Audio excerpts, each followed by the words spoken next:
Hello viewers, আসসালামু আলাইকুম। আমি এসকে সাকিব ভাই। আমি আজকে চলে আসি ১৬ মাইল মাদ্রাসায়। এখানে আসার উদ্দেশ্য হচ্ছে একটাই, আপনারা জানেন যে আমার একটা ইউটিউব চ্যানেল আছে। এই চ্যানেলে যে আমার চ্যানেলকে সাবস্ক্রাইব করতেছে, প্রত্যেক সাবস্ক্রাইবের উদ্দেশ্য করে একটা করে বৃক্ষরোপণ করতেছি। তাই আজকে আমি ১৬ মাইল মাদ্রাসায় চলে আসছি একটা বৃক্ষরোপণ করার জন্য। আমার যে বোনটা আমার ইউটিউব চ্যানেলকে সাবস্ক্রাইব করছে, রিয়া আক্তার বোন আমার ইউটিউব চ্যানেলকে সাবস্ক্রাইব করছে, তার উদ্দেশ্য করে আমি বৃক্ষরোপণ করার জন্য চলে আসছি। আমি বলবো আপনারা দ্রুত দ্রুত করে আমার ইউটিউব চ্যানেলকে সাবস্ক্রাইব করবেন, আমাকে একটা বৃক্ষরোপণ করার সুযোগ করে দিবেন। তাই দেরি নয়, অবশ্যই আমার চ্যানেলে সাবস্ক্রাইব করবেন। হুজুর, আমার একটা প্রশ্ন থাকে গেল যে আসলে আমি যে একটা সাবস্ক্রাইবের উদ্দেশ্য করে একটা বৃক্ষরোপণ করতেছি, এই কাজটা আপনি কি চোখে দেখতেছেন?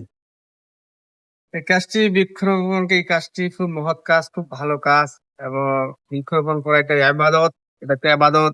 এখান থেকে যে ফল ফলাদি হয়, সেখান থেকে পাখিরা খায়, পাখিরা দোয়া করে, মানুষ যেটা ব্যবহার করবে, ছায়া ব্যবহার করে, সেটাও একটা, সেটার মধ্যে ইবাদত হবে।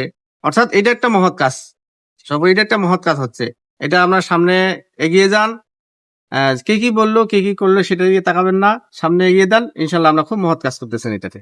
হুজুর, আপনাকে অসংখ্য অসংখ্য ধন্যবাদ। তো আজকে আমি আমার রিয়াপুর উদ্দেশ্যে আপনার আহ মাদ্রাসায় একটা বৃক্ষরোপণ করব। অবশ্যই গাছটা আপনি গ্রহণ করবেন। সবাই চ্যানেলকে সাবস্ক্রাইব করুন। ধন্যবাদ। আপনাদের উদ্দেশ্য কোনো একটা ধর্মীয় প্রতিষ্ঠানে বৃক্ষরোপণ করার সুযোগ করে দিবেন। ধন্যবাদ সকলকে।